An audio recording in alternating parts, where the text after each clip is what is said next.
Boa noite, muita paz a todos. Mais uma vez, com a alegria de estar aqui no Oceano, falando um pouquinho do que não é meu, mas que eu aprendi do Espírito, do Evangelho. E como toda reunião que a gente participa aqui, a gente começa com uma prece, leitura do Evangelho, depois a gente desenvolve um tema, passamos para o passe e para a oração final. Então nós vamos começar silenciando nossas mentes, tranquilizando nossos corações, para que com esse sentimento de paz podemos sentir a união com os amigos espirituais dessa casa, para com esses pensamentos buscarmos a presença de nosso amado Mestre. Mestre, que a sua presença se faça entre nós, a fim de que as palavras aqui proferidas possam ser dignas de seus ensinamentos. Perdoa, Mestre, os nossos defeitos e enganos, e abençoa nosso desejo de servir. E é com sua permissão de Maria, nossa Mãe Santíssima, e dos amigos espirituais aqui presentes, que pedimos permissão para iniciar o nosso estudo da noite. Graças a Deus. Bem-aventurado os que são dóceis e pacíficos. Capítulo 9 do Evangelho segundo o Espiritismo de Emmanuel. Bem-aventurados os que são dóceis, porque possuirão a terra. Mateus, capítulo 5, versículo 4. Bem-aventurados são os pacificadores, porque serão chamados filhos de Deus. Ouviste o que foi dito aos antigos: não matarás, e quem quer que mate merecerá ser condenado. Eu, porém, vos digo: todo aquele que se encolerizar a seu irmão merece ser condenado.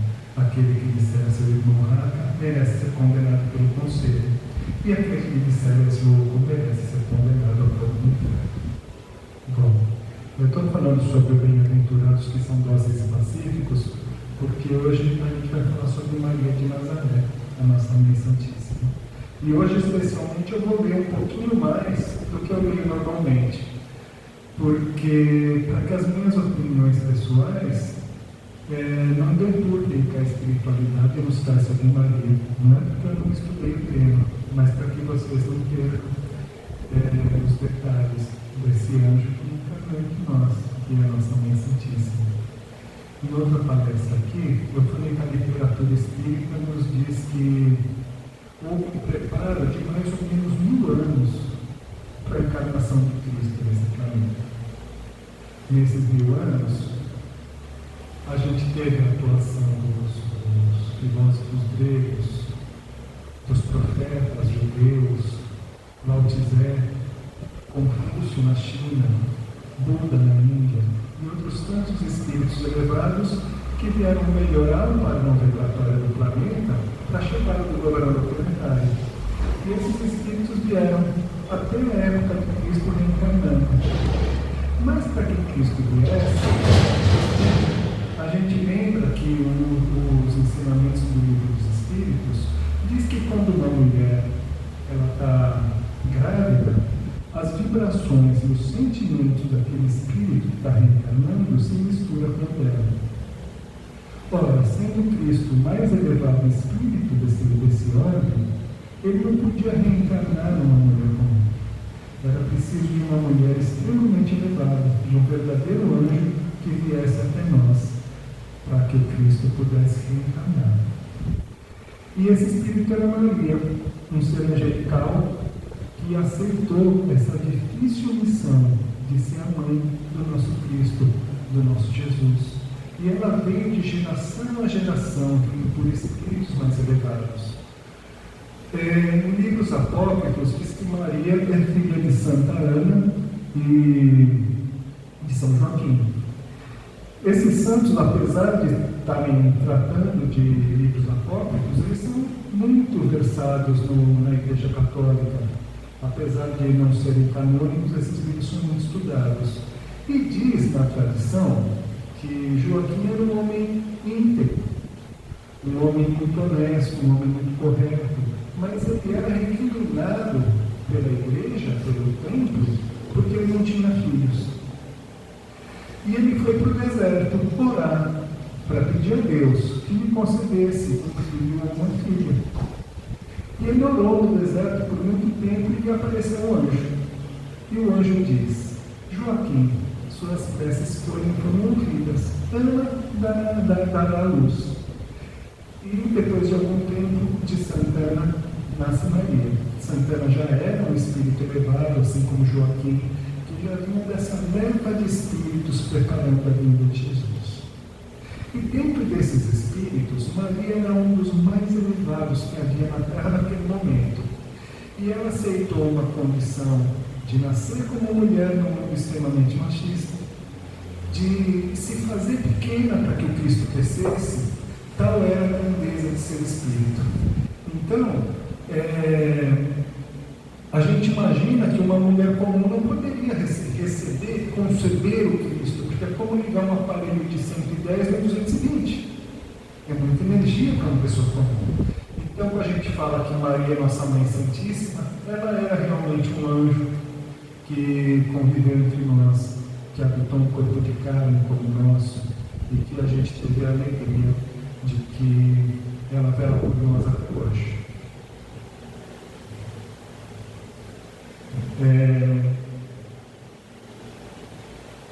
Como então a Maria forneceu o corpo para Jesus com a matéria mais quintessenciada do mundo, mas era matéria realmente. Jesus teve um corpo que nem o nosso, apesar de ter muita discussão doutrinária sobre isso. A doutrina espírita aqui tem o corpo de Jesus, é um corpo como o nosso, porque ele realmente nasceu biologicamente de Maria. Era um bebê comum, uma criança comum. E Maria era uma mãe, ainda que mãe, era uma mãe que amava seu filho e o amava profundamente. E Maria, segundo constam essas tradições, ela foi criada no templo. A Santana já era muito idosa e Maria foi educada com os ensinamentos mais profundos da lei de Deus, da lei judaica. E quando conheceu José, um homem muito mais velho, vocês conhecem a história, ela é visitada por um anjo, Gabriel. Gabriel tem uma ligação muito profunda com Maria. E Gabriel anuncia para Maria que ela vai ser mãe do Salvador. Ele anuncia de uma forma muito profunda, porque ele fala Ave Maria. A ave é uma saudação que era dada para as pessoas mais importantes do mundo. E ele diz: bem-aventuradas sois vós entre as mulheres. Por mais que queiram dizer que Maria fosse uma mulher comum, ele tinha um anjo dizendo que ela era bem-aventurada. O Senhor achou graça nela. E que ela iria dar à luz um menino que seria a salvação de muitos. Veja, como Maria não podia ser simplesmente uma mulher comum. Havia um anjo encarnado em uma missão difícil de seguir, porque a missão do Cristo era uma missão de amor por nós, mas que carregava em si muita dor e sofrimento devido à nossa ignorância. E Maria aceitou essa missão. E quando ela tem o Cristo na manjedoura, tem uma história muito interessante que eu vou ler para vocês, que está no livro Antologia Mediúnica de Natal. Porque a gente fala que Maria veio para Belém para o recenseamento e ninguém deu abrigo para eles, eles tiveram que ir para a manjedoura. Então diz aqui nessa mensagem psicografada pelo Chico Xavier, ditada pelo espírito de Lúcia Retiro.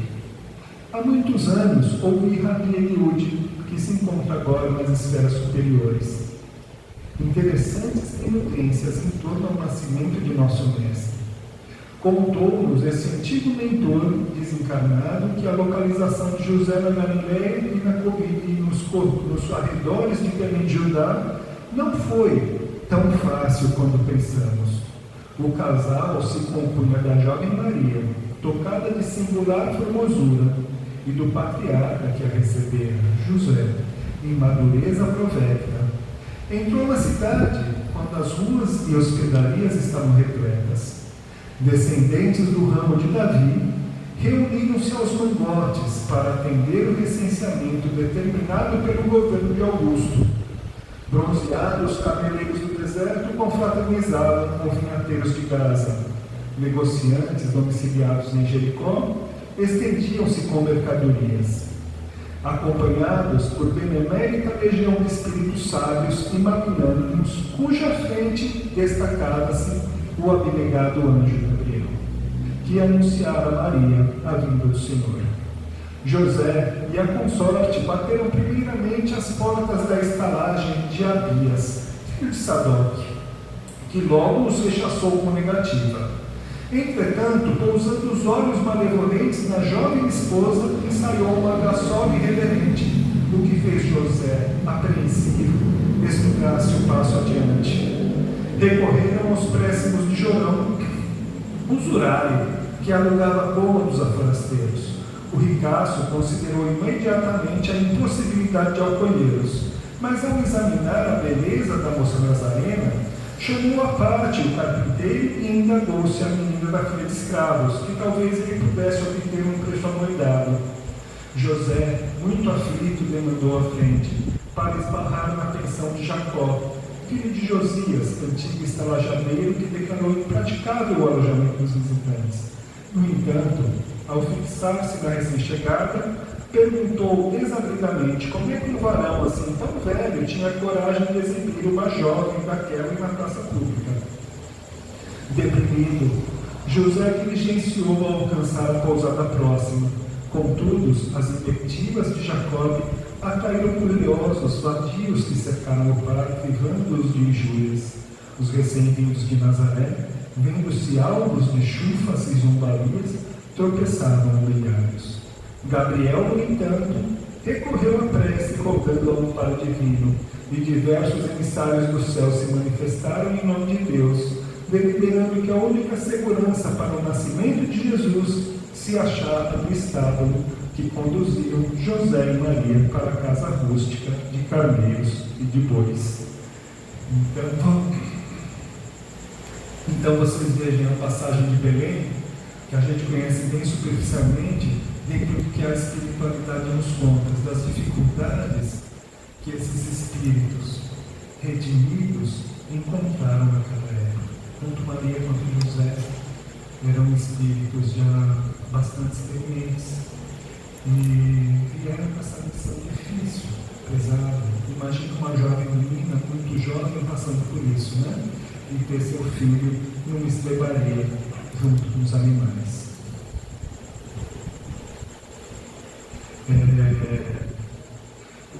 Ainda em Belém, Maria então na estrebaria dá a luz a Jesus. E havia muitos pastores na região, cuidando dos seus acordos.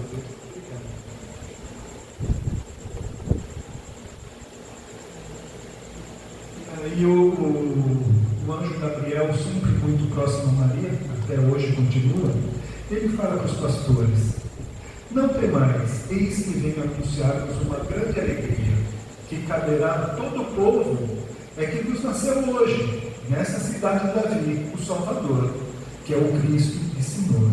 E isso vos servirá de sinal: encontrareis um menino envolto em faixas, deitado numa manjedoura. E logo associou-se ao anjo uma grande multidão celeste que louvara a Deus, dizendo: glória a Deus nas alturas, e na terra paz aos homens de boa vontade. Foram a toda pressa e encontraram Maria, José e o marido na manjedoura. À vista disso, conheceram o que lhes fora dito a respeito desse menino, e todos que ouviram admiraram-se que lhes diziam os pastores. Maria, porém, conservava todas essas coisas no seu coração. Veja a grandeza dessa alma. Voltaram os pastores, louvando e glorificando a Deus por tudo que acabaram de ouvir e de ver, assim como lhes fora dito. Então, aquela manjedoura realmente estava ali cheia de espíritos de luz. Inclusive, até hoje, Maria, no plano espiritual, ela trabalha junto com Gabriel, atendendo os espíritos sofredores das trevas. Existem na falange de Maria, a fraternidade da Rosa Mística, são trabalhadores que trabalham com Maria e Gabriel, sempre socorrendo os mais sofredores. Por isso que uma vez eu falei para vocês que o céu ele é construído dentro da gente,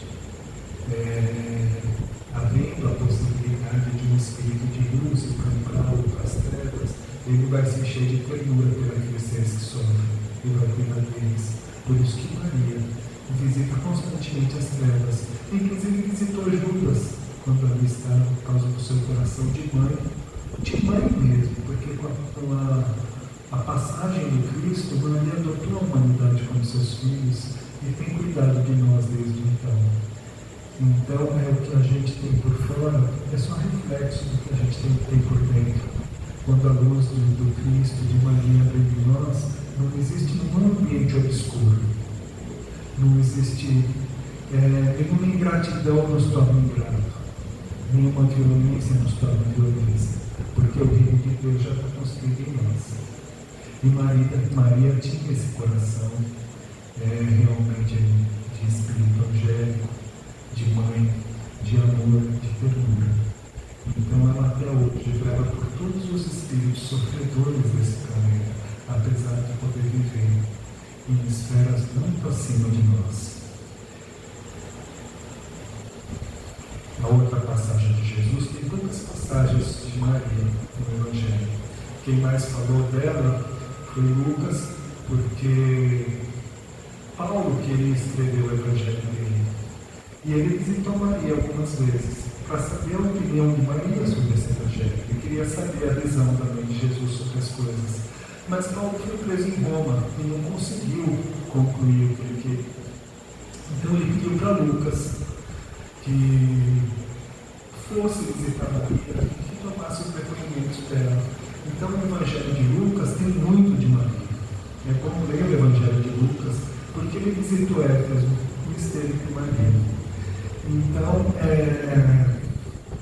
acontece que no passado 3 dias, quando eles foram para a festa em Jerusalém, que Maria e José estavam voltando para Galileia e não acharam Jesus. E eles voltaram para procurar o menino, né? E passados 3 dias eles acharam Jesus no templo. E ele estava no meio dos doutores da lei, falando sobre a lei de Deus. E todos os doutores da lei que ouviam Cristo estavam admirados. E quando viram, maravilharam-se e disseram à sua mãe: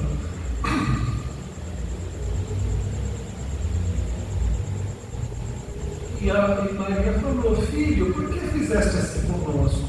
Eis que teu pai e eu estamos ansiosos e te procurávamos. E Jesus respondeu: Não sabeis que me convém tratar primeiro dos negócios do meu pai? E eles não compreenderam as palavras que lhe dizia. E desceu com eles e foi para Nazaré. E era sujeito. Sua mãe guardava no seu coração todas essas coisas. Lucas sempre colocava isso de Maria. Sua mãe guardava no coração todas essas coisas. Ela ouvia e guardava no coração. E crescia Jesus em sabedoria e estatura, e em graça para com Deus e para com os homens. E aqui você diz, por exemplo, que ele desceu com os pais para Nazaré e que lhes era sujeito, ou seja, Jesus não é um filho obediente, não é um filho rebelde.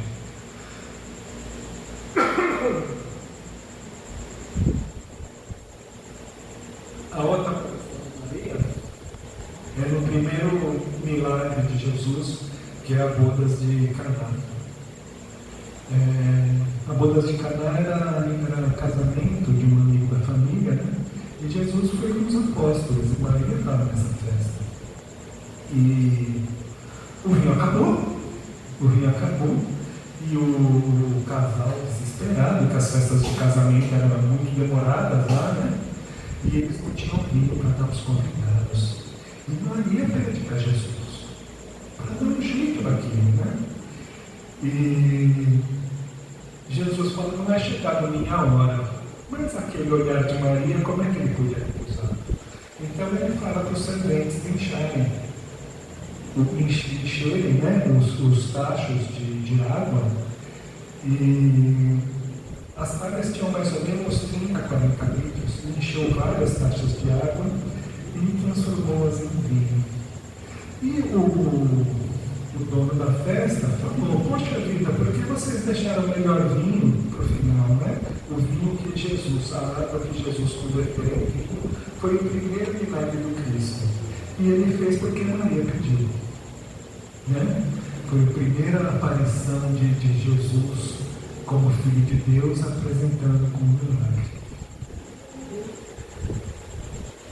E daí segue, depois a gente só vai ver Maria já na crucificação do Cristo, mas eu vou contar um pouco mais da história além disso. Humberto de Campos, na Boa Nova, ele diz: junto à cruz, o vulto agoniado de Maria produzia dolorosa e indelével impressão. Com pensamentos ansiosos e torturado, olhos fixos no madeiro da perfídia humana, a ternura matéria regredia ao passado em amarguras recordações. Ali estava a hora extrema do filho da minha mãe. Vocês veem um anjo, como Maria, vendo seu filho ser sacrificado, e ali diante da cruz, a maioria dos discípulos dispersaram.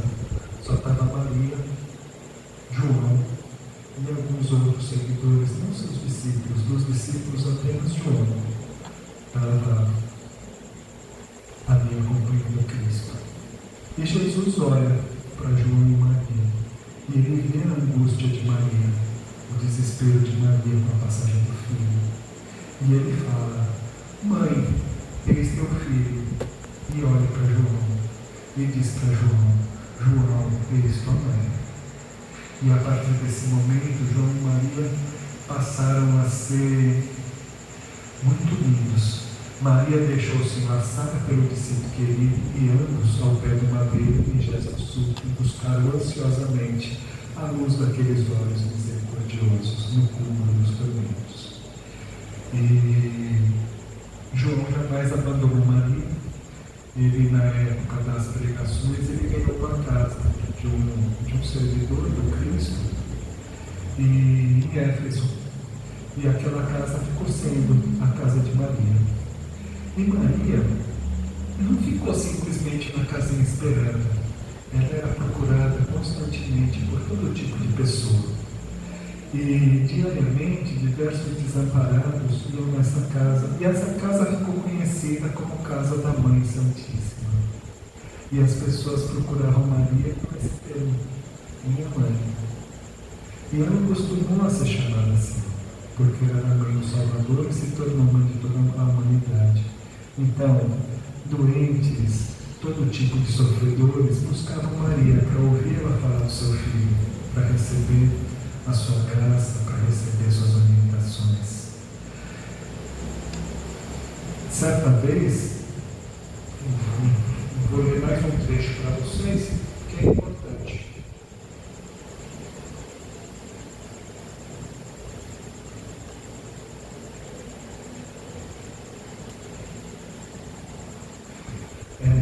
Levado em suas meditações, Maria viu aproximar um vulto, pedinte. Uma pessoa qualquer, como ela atendia tantas pessoas. E esse pedinte chegou. Minha mãe, exclamou o recém-chegado, como tantos outros que recorriam a ela. Era comum chamarem ela de mãe. Venho fazer-te companhia e receber a tua bênção. Maternalmente, ela o convida para entrar, impressionada com aquela voz que lhe inspirava profunda simpatia. O peregrino lhe falou do céu, confortando-a delicadamente.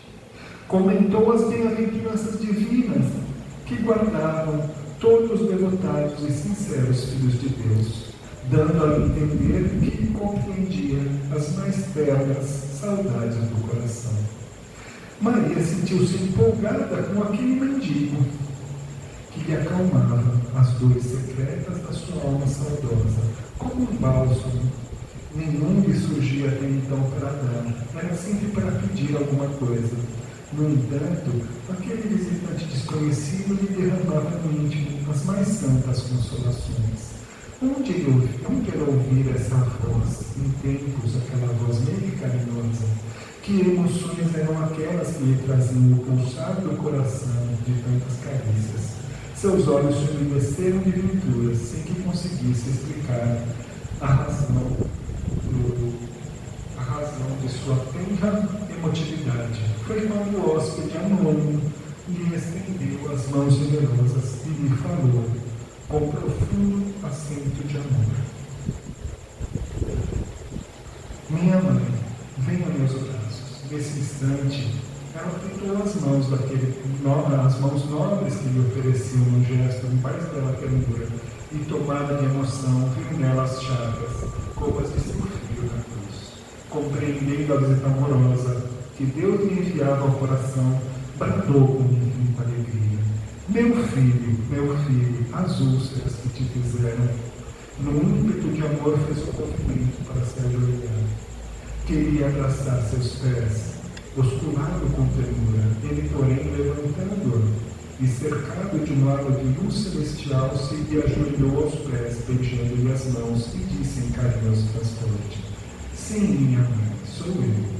Venho buscar-te, pois meu Pai quer que seja no seu reino a rainha dos anjos. E Maria percebe uma escada onde estava Maria de Madalena. Maria de Madalena, eu não sei se vocês sabem, ela, quando Jesus faleceu, ela foi pregar o evangelho dos leprosos, porque achavam que eles mereciam receber essa consolação. E ela morreu de lepra. Era tão bonita, tão famosa, morreu de lepra. E Maria, quando vê ela: você está limpa, você está linda.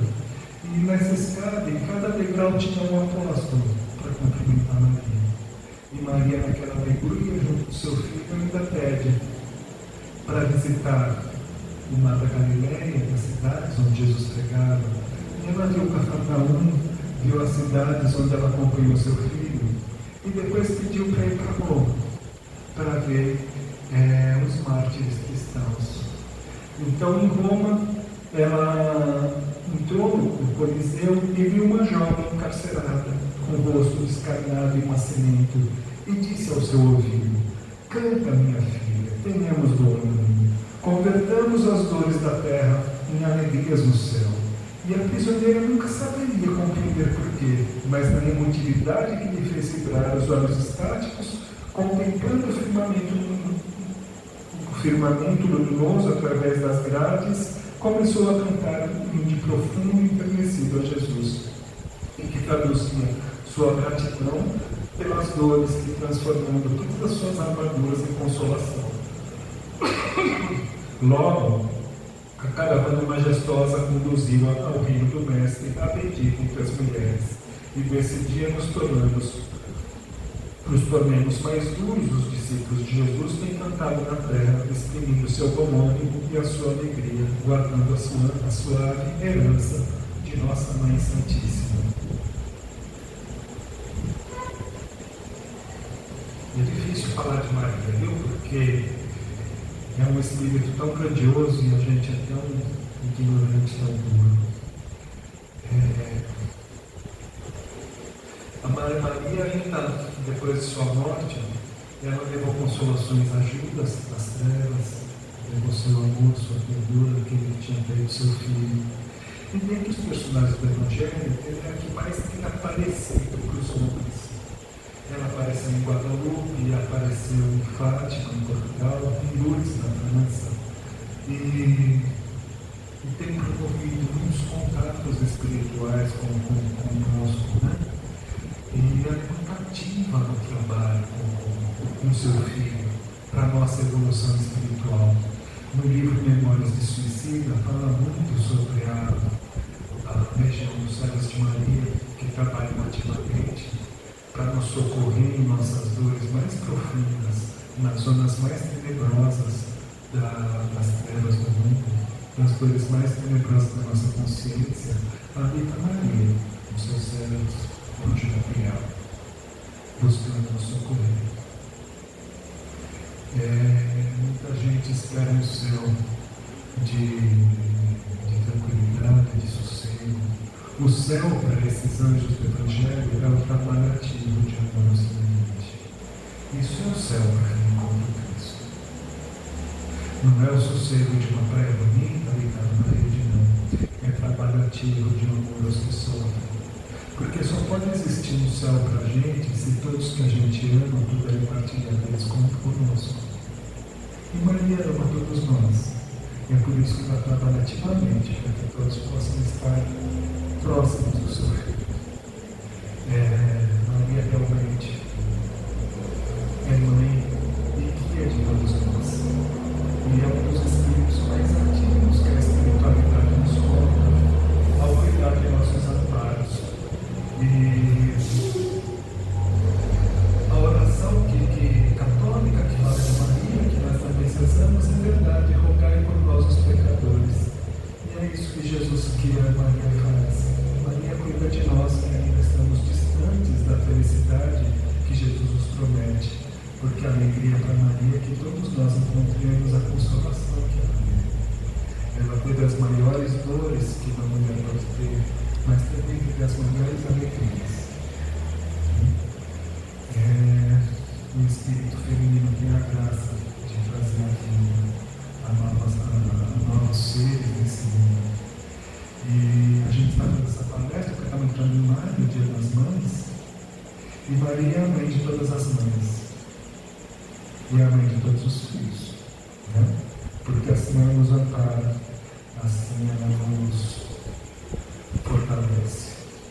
E acredita em nós, acredita em nossa mudança, acredita em nossos esforços. Jesus lapidou todos os apóstolos para que eles pudessem seguir com a sua mensagem. E não se engane, os apóstolos também eram espíritos bastante elevados para a missão que tinham, mas precisavam, através do sofrimento, entender a importância da mensagem do Cristo.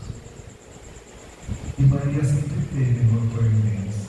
Aliás, todas as mulheres do Evangelho tiveram extrema importância na missão de Jesus, mas como os judeus naquela época eram extremamente machistas, muito pouco se fala delas. Mas se fala que mais de 70 mulheres seguiam Cristo, o que era incomum, porque para os judeus isso um homem não pode falar para uma mulher, né? Então,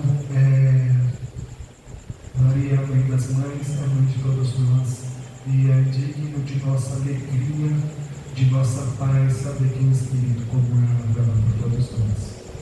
Vamos passar agora para o passe, e depois para a prece. Obrigado.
durante a prece de hoje também eu vou ler, porque é uma prece chamada Ave Maria, psicografada pelo Chico, pelo Espírito de Amaral Doronelis.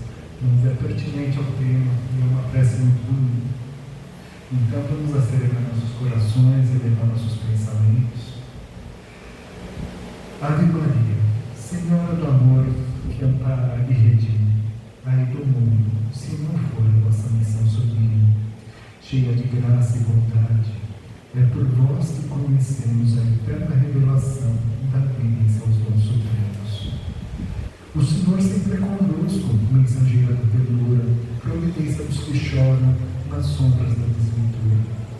Bendita sois vós, Rainha, estrela da humanidade, rosa mística da fé, brilho puro da humildade. Entre as mulheres sois vós, a mãe das mães desvalidas, no portal de esperança, anjo de vossas vidas. Bendito o fruto imortal da vossa missão de luz, que a paz da manjedoura, as dores além da cruz. Assim seja para sempre, ó divina soberana, refúgio dos que padecem nas dores da luta humana. Ave Maria, Senhora do amor que é Pai e redime, ai do mundo, não for vossa missão sublime. E assim rogamos a Deus, a Maria, e ao nosso Mestre, para darmos por encerrada essa reunião. Graças a Deus.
E deixar um pouco mais para cá. E se voltar para cá, então você pegar um lado de trás, ele vai pegar mais amigo ainda. E eu também fico incomodada.